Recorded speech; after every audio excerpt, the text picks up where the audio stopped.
Hello to the chicos and the chicas. Let's chuck in a d4 into the equation and let's begin our journey toward 700, I suppose. We are on 600 right now. I did play a number of games on this account which I haven't recorded. I already spoke about it multiple times that I'm trying to jump the first few hurdles rather quickly, which unfortunately is not really possible. So this 500 to, I don't know, 1,000 or thereabouts is going to be a bit of a drag.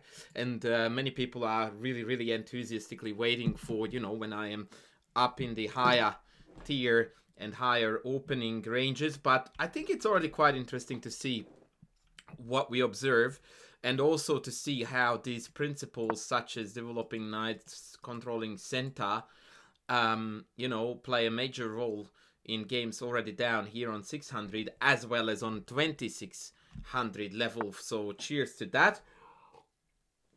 And bishop e7 is already a very passive move that should have been avoided at all costs. So active moves, play aggressive chess from last video, right, would remind us to play bishop b4 here, creating a pin, thus attacking e4. Even the outlandish looking b5 is actually a decent move here to try to throw the spanner in the works.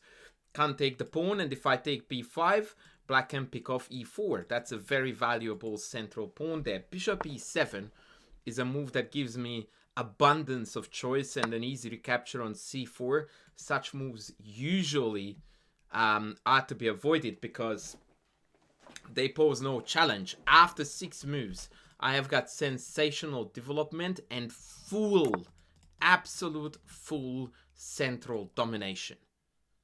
This is already a telltale sign that this opening has been a fiasco for black. Castles. I was thinking, by the way, about playing after castles e5 and then after knight d5 pull the bishop back to set up for a Greek gift, but it felt a little bit cheap, and so I decided to not to go for that idea just yet. Now, typically in these positions, a lot of players would engage with bishop g5. I don't know how valuable that move is, knowing that they can kick me, and if I pull back, I feel like my bishop is a bit misplaced or not exactly doing anything meaningful there.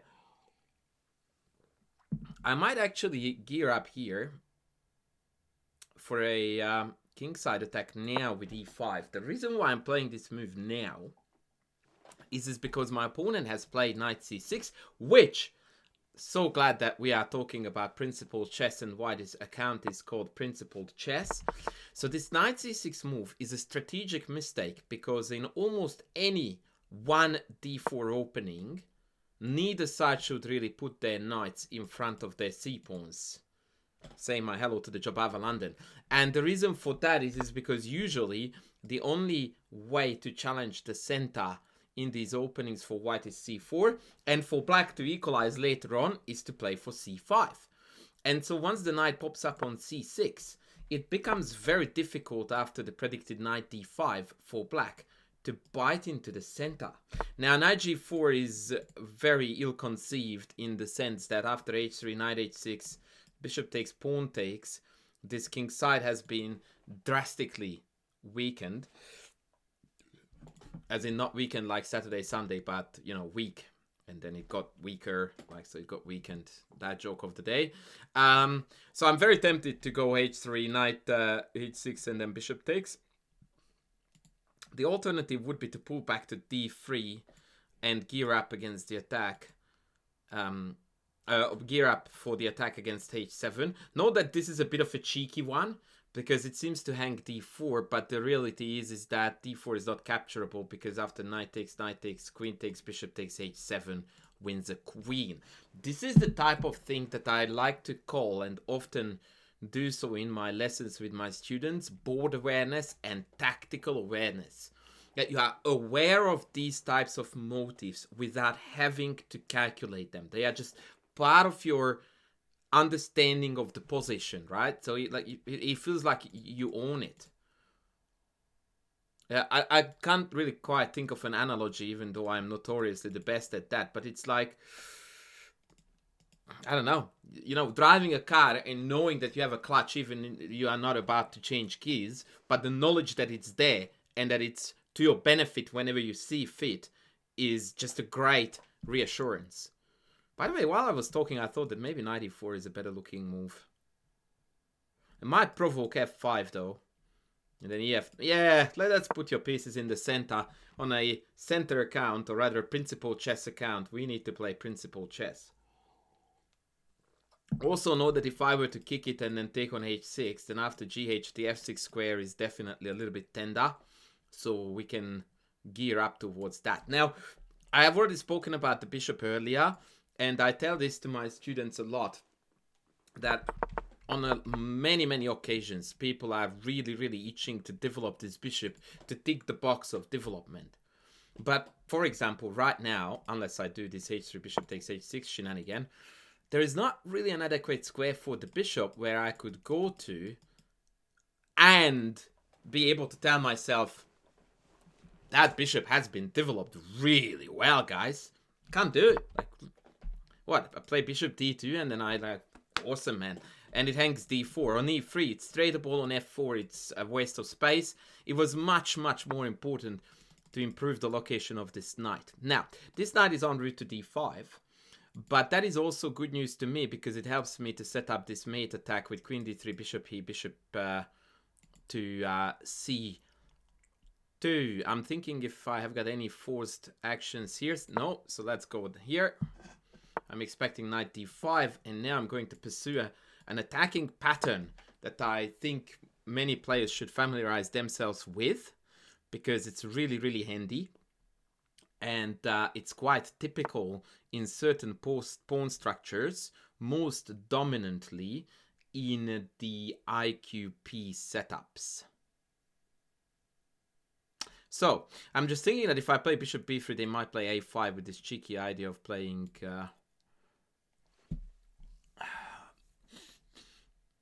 bishop a6, and I just realized that I might not need to reroute the bishop at all because knight of g5 is going to provoke a hefty weakness on the king side. So I played a good move without even realizing that it was actually really great. So now it is a mate threat. And here we need to talk about another concept. Very often we can set up a mate in one threat, right? Like now. But that... Oh, oh please, no, don't do that. And the idea is that it forces a weakening move, like g6. And then I can further address the kingside attack agenda by trying to exploit those weak squares, taking advantage of the more vulnerable king. Many a times, the mate threat is easily, you know, diffused, rejected, denied, defended by a neutral move that causes no threat. So that's the difference, that causes no weaknesses, sorry. Which is the difference between a good move that forces weaknesses versus one that is merely a cheapo, hoping that the opponent doesn't pay attention. Unfortunately, it now does look like the second one because my opponent fell into this. Oh, I was not meant to talk while delivering a mate. I got some heat last time on YouTube for this. So let's play another one. Andres, that looks... What flag is it? Colombian, no? Is it a Colombian flag? So good. Boss is so good. All right, let's go d4, d5. Sticking with our principles, we are expecting the London because that spreads faster than any plague has ever spread on this planet. No, e3, a different system opening, which is going to be the collie. And as you can see, without a second hesitation, per described, by the way, in my chessable courses, including the club players d4, d5, black repertoire. If they don't challenge me with c4, by move 3 at the latest, by the way, like, if there is no c4 coming at me now, I am coming at them with c5 no matter what. And now, once again, notice how aggressively I'm developing my pieces. Bishop g4 next. My opponent has already buried their bishop alive. And I'm just putting every single pieces on optimal squares. This is the reason why low-rated players / beginners should never really learn system openings like this. Because what they learn, other than these moves, unconsciously by the way, is that this is what healthy chess looks like. It's not. Healthy chess should not include a bishop that has no legal moves on move 6 with white. That's ridiculous. Right? Healthy chess should not include knight on this square where it has got absolutely nowhere to go. This is not something that you should be looked upon as your idol, your ultimate. This is what you should be looking at as your ultimate. Now, e5 here is already possible, but after take, both bishop b5 and queen a4 checks are a little bit annoying. So I'm just going to continue development by playing e6 and then developing my bishop to d6. And you can see the vast difference in piece mobility between what I am doing and between what they are doing. And this would be no different, by the way, if we added 1,000 rating points to my opponent's rating, or 2,000 in fact. Funnily enough, this is, by the way, all opening theory, and I'm following here my own opening record. DC, bishop c, and then e4 was the correct way to play. My opponent, and this is, by the way, the greatest beauty of learning a system opening, that because of they play the same stuff day in, day out, and nothing else, inevitably, it absolutely 100% guarantees a degree of success. In terms of you getting into a semi-decent middle game, not blundering until you get there, and then you kind of have a degree of understanding of what the plans are to follow, right? The downside is that as soon as you are outside of this extremely tight and carefully fabricated safety zone of the Collie system setup, you completely are out of your depth. Because you never learned chess in the interim. You learned the Collie that this knight goes here, this knight goes here, the bishop here, the queen here, and then yay, awesome. And all of a sudden, when you are out of this, you are now lacking chess principles. You don't understand why this is no bueno. And unfortunately, e4 here is a blunder. So DC, bishop c, e4 was the correct way to play. e4, if I'm not mistaken, just loses this pawn. We take due to the pin. And likewise, if I take this, they can't play e5 because knight e5. And again, we are pinned. And what I expect from here on out... So note how my opponent played a very solid, sturdy opening for 9 moves. Now that he's out of book, he realizes that something has gone amiss. I really, really expect, excuse me if I sound mean, that the wheels will come off here in a spectacular fashion. Now granted, they are already in a higher sense lost. Because they lost a vitally important central pawn for absolutely nothing. But I do expect something drastic to happen within the next 5 moves. Because this is what usually happens to people who, once again, have got this funny safety zone. But once they are out of said safety zone, things are not looking that great anymore. To give credit to our Colombian friend, h3 is definitely not the move that would allow the previously mentioned wheels to come off. So normally I would play here bishop takes, knight takes, d takes e4, bishop e4, knight e4, queen e4, and then takes c3. When I would be a pawn up and their pawn structure would be absolutely wrecked. But I'm tempted to try bishop h5, g4, bishop g6, e5, because then I have bishop takes, queen takes, and then take e5. Although then I suppose they could take back and take d4.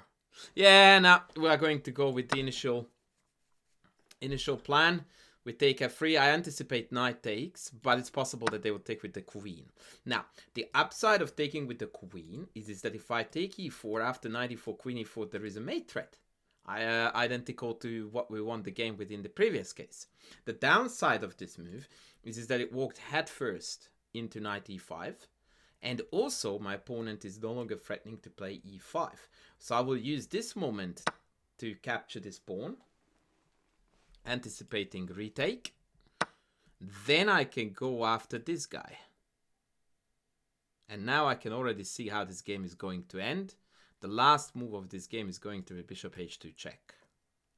And what's funny about this is, again, that this is what I like to call, once again, board awareness, tactical awareness.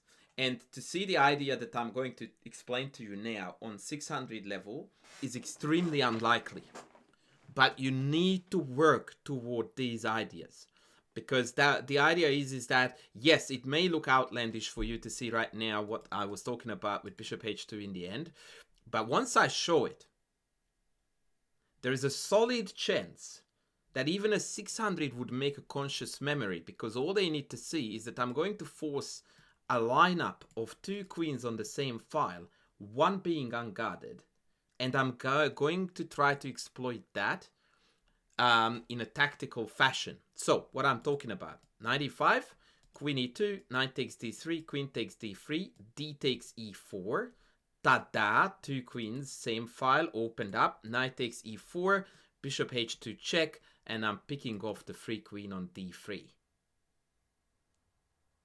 This is what I like to call tactical awareness, that you are aware of these ideas, and board awareness too, by the way, before they occur. Now, to some degree, it's unfair to say this because I wasn't quite aware of it as soon as it popped up. But soon after I looked at this, I realized that, this is Tactics Fest, guys. So let's go. And again, more than likely, a lot of players who watch this go like, there's absolutely zero chance I would have seen that. That's totally fine. But what is here, the very tangible growth and observable growth or improvement in your case is that you see this, you realize that the whole entire sequence is completely forcing, and you internalize the key idea in this sequence, which is that ultimately the queen ends up unguarded on d3. And you will remember this, that queens on the same file, one unguarded, it's like, whoa boy, this is not gonna be good. And I feel immensely satisfied now that this has come to the fore, because, you know, it's like an ultimate magic trick when you plan everything to perfection. You announce even the end of it, everyone goes like, yeah, that's ridiculous, it's not gonna happen. And then you just pull it off. It does feel satisfying, but I think that I feel far more satisfaction in knowing that some people watching this will be able to implement this into their chess thinking than the fact that I want, wait, oh, never mind, that, you know, I will win a game with this now, because that's really neither here nor there as far as I'm concerned. The really cool part about this is if you guys can now internalize this and be a little bit more aware of these tactical ideas. Look, I'm just gonna mow the board down now and sack the... Well, it's actually not a sack. People erroneously refer to this as a queen sacrifice. I don't like to call it that way, because technically, if we deploy or employ pure maths, I actually lost material there, right? One material, excuse me, because 5-5 is 10, queen is 9. So I'm even gonna take this, and the reason why I do this is because this is the cleanest way to put the game away. But additionally to that, and a lot of people don't understand this, once this position came up on the board with me winning the queen, well, to be fair, I expected my opponent to resign, but they didn't, right? So what you are looking to do from here on out is to play the moves that are the most likely to trigger resignation. Because you want to win, right? And the longer the game goes on, the more potential mistakes we allow ourselves, right? So we want this game to end. Now, mate is not realistic to play here for a while. So, you know, trading down into a completely winning endgame is very logical. On top of that, you would like to do it in a way that you play moves that are, first and foremost, very sound. But second, and this is very important, and it's going to sound very mean, but chess is not the game that you play when you sprinkle fairy dust on, you know, unicorns and all that stuff. You are looking to play moves that shatter your opponent's hopes. You want to absolutely destroy their hopes. And this is a move like that, because all they have now left on the board is just pawns and nothing else. And my rook is feasting on these pawns. Now, this guy seems to be one who is going to play this game out to checkmate. But the hope is gone. Now we are sending the king back to the back rank. And now all I need to do is just move the rook across and waltz in.